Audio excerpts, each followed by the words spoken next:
Hi friends, இன்னைக்கு சூப்பரான kitchen tips தான் பார்க்க போகிறோம். எதை பற்றிய டிப்ஸ்னா, நம்ம மீன் குழம்புலாம் வச்சோம்னாக்கா தக்காளி வந்து நம்ம அரைச்சி ஊற்றணுங்க. அரைச்சி ஊற்றினா அந்த குழம்பு வந்து அவ்வளோ ஒரு டேஸ்ட்டாக இருக்கும். அதே மாதிரி பூண்டும் போடக்கூடாதுங்க.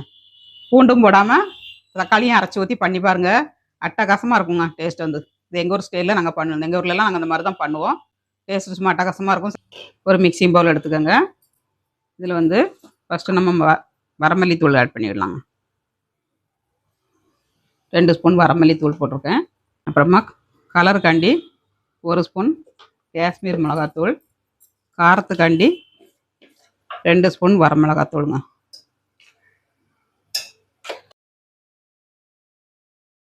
மஞ்சள் தூள்,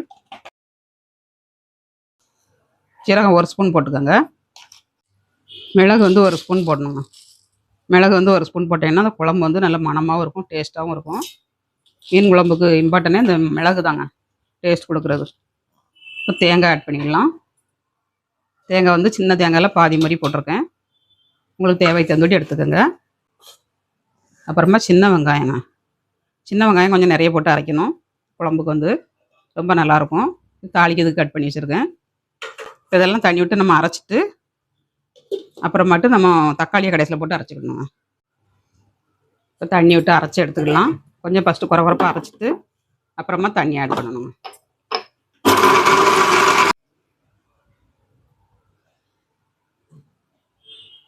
ஒரு தக்காளி பெரிய தக்காளியாக போட்டிருக்கேன்.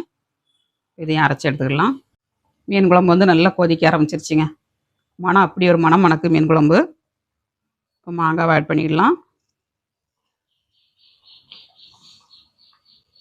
இந்த மாதிரி ஒரு தடவை மீன் குழம்பு செஞ்சு பாருங்க, சூப்பர் டேஸ்ட்டில் கிடைக்கும் உங்களுக்கு. அப்படி போட்டு கிண்டக்கூடாது, கரண்டியை போட்டு இந்த மாதிரி ரேஸை கிளறி விட்டாச்சுனாலே போதுங்க. எப்போதும் மீன் குழம்பு வச்சாலும் பூண்டு சேர்க்க மாட்டாங்க. பூண்டு சேர்த்தாச்சுன்னா புளிக்குழம்பு, காரக்குழம்பு, வெந்தய குழம்பு இந்த மாதிரி வாசனை தான் வரும். மீன் குழம்பு வாசனை வராது.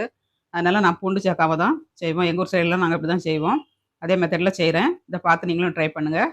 இதே மாதிரி நீங்களும் ட்ரை பண்ணி பாருங்கள். வீடியோ பிடிச்சிருந்தா லைக் பண்ணுங்கள். நாளைக்கு இன்னொரு டிப்ஸோடு பார்க்கலாம். பாய்.